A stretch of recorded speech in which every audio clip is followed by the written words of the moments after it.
आपण जे बोलतो, जे करतो, त्याला काही कायदेशीर सीमा असतात नाही का? म्हणजे अभिव्यक्ती स्वातंत्र्य कुठे संपतं आणि गुन्हा कुठे सुरू होतो? तर तीच कायदेशीर रेषा आज आपण या विश्लेषणात समजून घेणार आहोत. हा प्रश्न खरं तर आपल्या सगळ्यांनाच कधी ना कधी पडतो. एखाद्या भांडण्यात बोलले गेलेले शब्द गुन्हा कधी बनतात?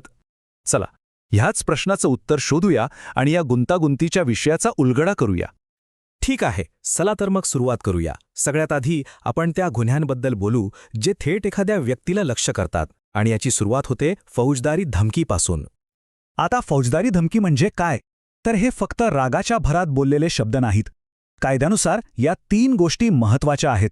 एक म्हणजे धमकी, दुसरा म्हणजे भीती निर्माण करण्याचा हेतू, आणि तिसरा म्हणजे त्या व्यक्तीला काहीतरी करायला किंवा न करायला भाग पाडणं.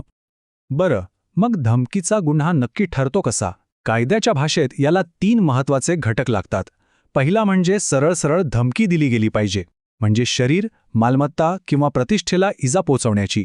दुसरा, आणि हा खूप महत्त्वाचा आहे, तो म्हणजे हेतू. भीती निर्माण करायची किंवा काहीतरी करायला भाग पाडायचं हा उद्देश असायला हवा. आणि तिसरा घटक म्हणजे जबरदस्ती, म्हणजे एखाद्याला कायदेशीर बंधन नसलेली गोष्ट करायला लावणं. या 3 गोष्टी एकत्र आल्या की तो होतो फौजदारी धमकीचा गुन्हा. हे उदाहरण बघा, म्हणजे कायदा प्रत्यक्षात कसा लागू होतो ते कळेल. इथे अने बचं घर जाळण्याची धमकी दिली, पण का दिली? तर बने कायदेशीर कारवाई करू नये म्हणून. म्हणजे इथे धमकी आहे, भीती घालण्याचा हेतू आहे आणि काहीतरी करण्यापासून रोखण्याची जबरदस्ती पण आहे. हे फौजदारी धमकीचं अगदी चपखल उदाहरण आहे. आता शिक्षेचं काय? तर कायदा धमकी किती गंभीर आहे यावर शिक्षा ठरवतो. साधी धमकी असेल तर 2 वर्षांपर्यंत तुरुंगवास होऊ शकतो. पण जर धमकी मृत्यूची किंवा गंभीर दुखापतीची असेल तर शिक्षा थेट 7 वर्षांपर्यंत जाते. आणि समजा धमकी देणाऱ्याने आपली ओळखच लपवली असेल तर शिक्षा आणखीनच कडक होते. चला आता धमकीपासून थोडं पुढे जाऊया आणि हेतू पुरस्सर अपमानाकडे वळूया. म्हणजे अशी परिस्थिती जिथे शब्दांनी संघर्षाला चिथावणी दिली जाते. कलम 352 आपल्याला याचबद्दल सांगतं. इथे एक गोष्ट लक्षात घेण्यासारखी आहे, म्हणजे फक्त अपमान करणं हा गुन्हा नाहीये. तो अपमान अशा हेतूने केलेला असावा की समोरची व्यक्ती चिथावली जाईल आणि कायदा सुव्यवस्था बिघडेल. म्हणजे कायद्याची नजर अपमानापेक्षा त्याच्या परिणामावर जास्त आहे. आणि या गुन्ह्यासाठी 2 वर्षांपर्यंतच्या कारावासाची तरतूद आहे. यावरून हे स्पष्ट होतं की सार्वजनिक शांततेला धोका निर्माण करणाऱ्या शब्दांना कायदा किती गांभीर्याने घेतो.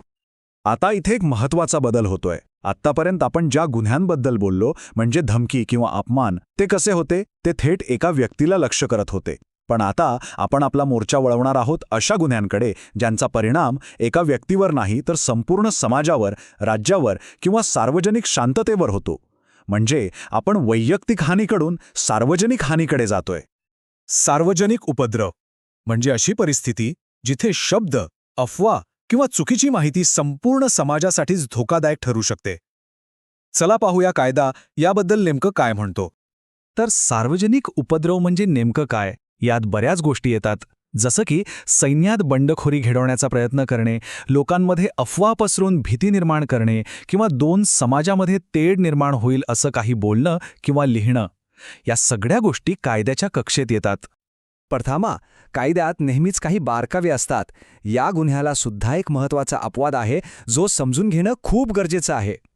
हा अपवाद खूप महत्त्वाचा आहे. जर एखादी व्यक्ती प्रामाणिकपणे असं मानत असेल की ती जी माहिती पसरवत आहे ती खरी आहे आणि तिचा हेतू समाजात तेढ निर्माण करण्याचा नसेल, तर ते कृत्य गुन्हा ठरणार नाही. म्हणजे इथे त्या व्यक्तीचा हेतू काय होता हे सर्वात महत्त्वाचं ठरतं. चला आता सार्वजनिक सुव्यवस्थेशी संबंधित काही जरा वेगळे आणि कदाचित अनपेक्षित वाटतील असे गुन्हे पाहूया. यातून कायद्याची पोच किती दूरपर्यंत आहे हे लक्षात येतं. हे 2 गुन्हे खूपच वेगळे आहेत नाही का?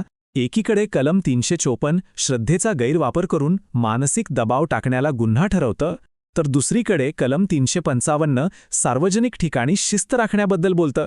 यातून कायद्याची व्यापकता आपल्या लक्षात येते. तर आज आपण ज्या काही गुन्ह्यांवर चर्चा केली त्या सगळ्यांमधून एक गोष्ट अगदी स्पष्ट होते.